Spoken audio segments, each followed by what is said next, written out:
वर वधू गंगा शहर पे निकले हैं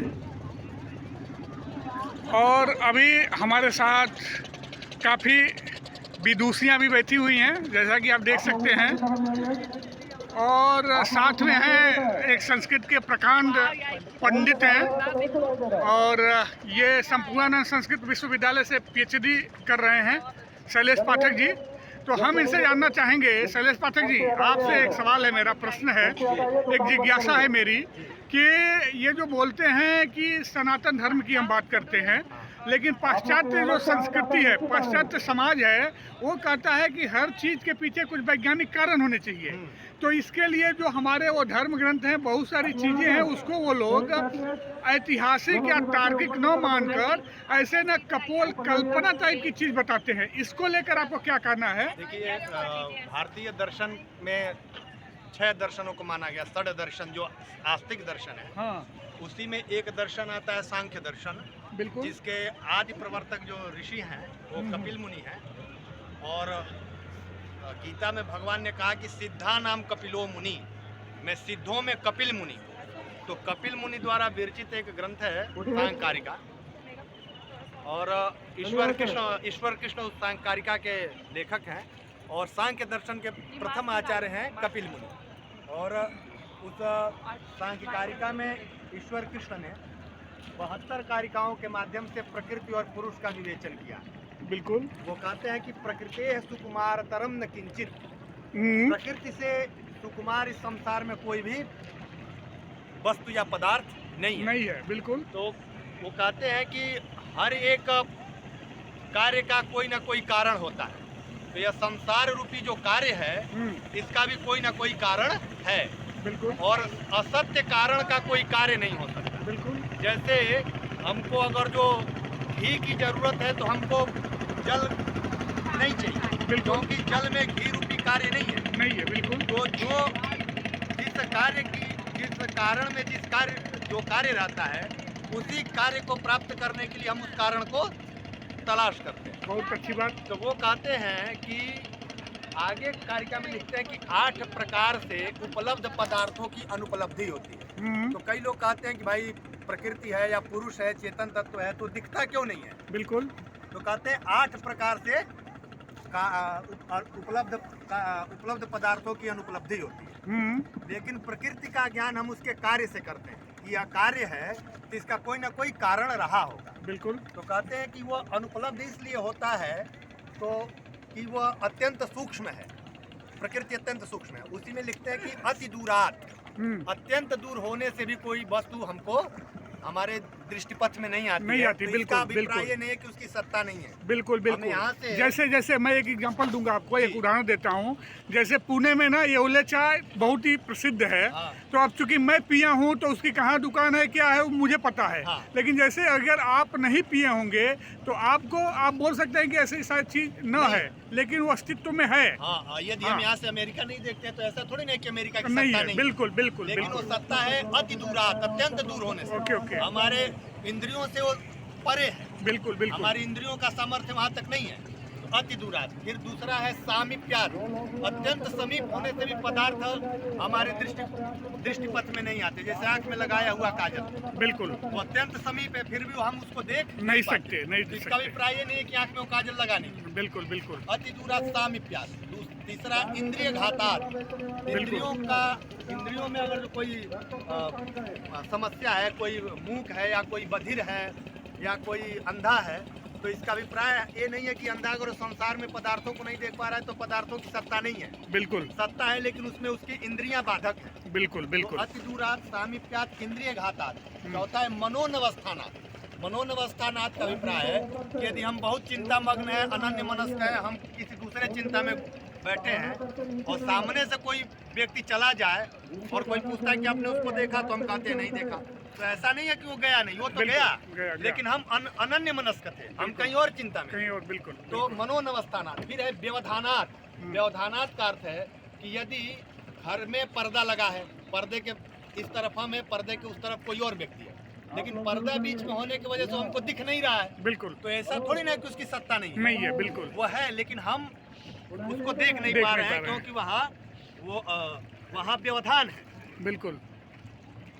उसके बाद आता है मनोनवस्थानात् व्यवधानात्, फिर आता है सूक्ष्म्यात्। अत्यंत सूक्ष्म होने से भी पदार्थ हमारे दृष्टिपथ में या हमारे इंद्रियों के मतलब पकड़ में नहीं आते, संज्ञान में नहीं आते। जैसे परमाणु, परमाणु अत्यंत सूक्ष्म है, बिल्कुल। परमाणु से भी है परम परमाणु, तो बिल्कुल। उसको हम नहीं देख सकते। इसका अभिप्राय नहीं कि उसकी सत्ता नहीं है, वो नहीं सत्ता है लेकिन वो हमारे इंद्रियों का विषय नहीं बन पाता है बिल्कुल उस समय में। बिल्कुल बिल्कुल। फिर आता है अभिभवात, अभिभूत हो जाने से अर्थात ढंक जाने से। बिल्कुल। जैसे बादलों, बहुत अधिक बादल हो जाने पे सूर्य हमको नहीं दिखता है, बिल्कुल। तो ऐसा इसका अभिप्राय ये नहीं कि सूर्य नहीं है, बिल्कुल। सूर्य है लेकिन वहाँ वो उससे ढक गया, अभिभूत हो गया है। बिल्कुल। फिर है समाना विहाराच, जैसे दूध में हम पानी मिला दें बिल्कुल। तो सारा जो जल होता है वो पूरा दूध ही प्रतीत होता है। बिल्कुल। तो इसका अभिप्राय नहीं कि उसमें जल नहीं है, बिल्कुल। वो जल है, उसमें उससे क्या हो गया, उसमें उसका सम्मिश्रण हो गया और इतना अधिक सम्मिश्रित है कि हम दोनों को अलग नहीं कर सकते। तो इसका अभिप्राय ये नहीं है कि जो चीज़ हमको दिखती है और वह कार्य के रूप में है उसका कारण हमको नहीं दिखता है, तो इसका अभिप्राय नहीं है कि उसका कोई कारण नहीं है। बिल्कुल। बिना कारण के इस संसार में कोई कार्य उत्पन्न ही नहीं हो। बिल्कुल। और असत कारण का कोई कार्य नहीं हो सकता। बिल्कुल। जैसे हमको घी लेना है तो हमको घी की कारणता जिसमें है उसी को लेना पड़ेगा, दही को ही लेना पड़ेगा घी प्राप्ति के लिए। बिल्कुल। हम जल को नहीं ले सकते। बिल्कुल। तो ये संसार रूपी जो कार्य है इसका भी कोई ना कोई कारण है। तो उस कार्य से ही उस कारण की हमको सिद्धि जाननी चाहिए। बिल्कुल। इस संसार रूपी कार्य का कोई ना कोई कारण है। तो ये है कि हम ईश्वर को नहीं देख पा रहे हैं। हाँ। तो गीता में भी भगवान ने कहा अर्जुन को, जब अपना विराट रूप दिखाते हैं, कहते हैं कि न तुम माम शक्यते द्रष्टुम एने नैव स्वचक्षुषा दिव्यम ददामि ते चक्षु पश्चिमे योगमैश्वरम। तुम मुझको अपनी, हे अर्जुन, तुम मुझको अपनी इन सामान्य साधारण सी आंखों से नहीं देख सकते हो। बिल्कुल। इसीलिए मैं तुमको दिव्य दृष्टि देता हूँ। दिव्य दृष्टि का अर्थ नहीं है कि उनको आंखों के सामने कोई दूसरी आंख लगा दी। बिल्कुल बिल्कुल। उस परम पुरुष को समझने का एक जो विचार है वह ज्ञान का प्रकाश उनको कर देते। बिल्कुल। तो अर्जुन के अलावा और संजय के अलावा पूरे गीता में भगवान का जो दिव्य रूप का दर्शन है वो किसी ने नहीं किया। गीता का उपदेश दो ही लोगों ने, एक अर्जुन और एक संजय। तो हम हर चीजों को वैज्ञानिक तरीके से हम सब चीजों को नहीं देख सकते। कुछ चीजें ऐसी हैं जो मनोगत हैं, जैसे किसी को गुड़ खाए के, जैसे लिखा भी कबीर दास ने, जो गूगे को गुड़ रस अंतर्गत ही भाव है। बिल्कुल। किसी गूगे को गुड़ खिलाइए और पूछिए कितना मीठा है तो शब्दों से उसको बयान नहीं कर सकता। बिल्कुल। ऐसे ही एक बहुत बड़े शिव भक्त हुए हैं पुष्पदंत। बिल्कुल। पुष्पदंत ने लिखा है शिव महिम्न स्तोत्रम। हाँ। तो कहते हैं कि असित गिरि समम स्यात् कज्जलम सिंधु पात्रे सुर तरुवर शाखा लेखनी पत्र मूर्वी लिखत यदि गृहीत्वा शारदा सर्वकालम। बिल्कुल। तदपि तव गुणा नामीश पारम नयाति। बिल्कुल बिल्कुल। समस्त असित गिरि समम स्यात्, कि जितने ये असित का अर्थ होता है काला, जितने पर्वत है उनको काला बना दिया जाए। बिल्कुल। और उनको समुद्र में घोल दिया जाए, स्याही बना। बिल्कुल। और लेखनी बनाई जाए कल्पतरु की। बिल्कुल। और लिखने वाली कौन हो? सरस्वती हो। बिल्कुल। और कागज क्या हो? तो पृथ्वी हो। और उस पृथ्वी पे यदि सरस्वती लिखे फिर भी हे ईश्वर तुम्हारे गुणों को लिख नहीं सकते। बिल्कुल। तो हर जगह वैज्ञानिक तर्क ही नहीं लगते हैं, दर्शन वैज्ञानिक भी है और वो चिंतन का विषय है। कोई जरूरी नहीं है कि हर व्यक्ति सबको ईश्वर को दिखा सकता है। और जिसको ईश्वर का साक्षात्कार हुआ फिर वो दूसरे के लिए प्रयत्न क्यों करे, वो अपने मग्न है। लेकिन कारण है कि अभी मैं आपको रोकना चाहूँगा। आपके जो ये विद्वत जो आपकी बातें हैं वास्तव में वो वैज्ञानिक या तार्किक रूप से भी सिद्ध हो रही हैं। इसमें कोई शंका नहीं है हमें। और मैं ये कहना चाहूँगा कि अगर इस चीज़ों को जानना है जैसा मुझे लग रहा है तो आपको बनारस में आना होगा और 10 दिन 15 दिन 20 दिन रुकिए यहाँ। फिर भी काशी में रहने का अभिप्राय नहीं। काशी में ऐसा माना जाता है कि 5000 आत्मतत्वदर्शी घूमते हैं, लेकिन वो सबको मिलेंगे नहीं। बिल्कुल। क्योंकि जब आप उस रूप में अपने को ढालेंगे तभी आप उनको पाएंगे। बिल्कुल बिल्कुल। क्योंकि यहाँ जो बाबा विश्वनाथ हैं इनकी जो महिमा है वो बहुत निराली, अद्भुत है, अलौकिक है। बिल्कुल। वो सबको नहीं प्राप्त होती। बिल्कुल बिल्कुल। जिसको प्राप्त हुई वो संसार में आदरणीय बन गया। बिल्कुल।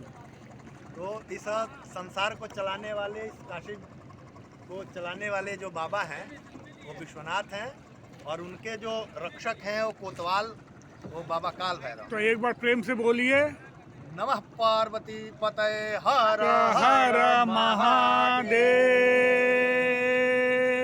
इसी के साथ मैं इस वीडियो को विराम देता हूँ, सायंकालीन वीडियो। और मैं आपको दर्शन करा रहा था गंगा के घाटों का, और साथ में एक चर्चा हो रही थी कि जो भारतीय परंपरा है, भारतीय संस्कृति है, सनातन धर्म है, उसमें बहुत सारी चीज़ों को पाश्चात्य जो कथित वैज्ञानिक है वो उसको झुठलाते हैं। वो बोलते हैं कि इसका कोई वैज्ञानिक आधार नहीं है, जिस पे हमारे विद्वत महोदय पाठक जी ने, जो शोधार्थी हैं संपूर्णानंद संस्कृत विश्वविद्यालय में, बहुत ही अच्छी तरह से अपनी बात रखी है। और हमें पूरा विश्वास है कि ये वीडियो आपको बहुत पसंद आया होगा। तो आप सबका बहुत बहुत धन्यवाद। भगवान भोलेनाथ आप सबका कल्याण करें। हर हर महादेव।